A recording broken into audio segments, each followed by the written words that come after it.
9 square করলে কত হয়? 81। সবসময় ভাবতে হবে কিন্তু এই প্রত্যেকটা ঘরের জন্য কিন্তু এই পাশে দুটো করে ঘর আমাকে রিজার্ভ নিতেই হবে। সে একটা সংখ্যা হলেও আমি দুটো ঘর নেবো, দুটো সংখ্যা হলেও দুটো ঘর নেবো। এবার 5 5 কত? এরপর কি 5 এবং 9 কে আমি কি করব? গুণ করে দেবো। 5 নং কত হয়? 45। 45 দুগুণে 90। কি করলাম? 5 আর 9 গুণ করলাম 45, 45 দুগুণে 90।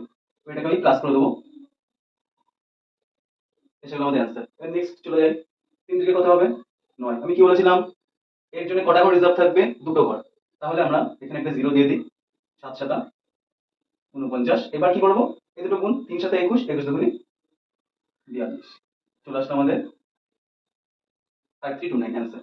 এখানে আসে এবার 8 8 64, 2 দুগুণে 4, 8 দুগুণে 16, 16 দুগুণে 32। এখানে আসি 5, 5 এর স্কয়ার 25, 9 এর স্কয়ার কত? 81।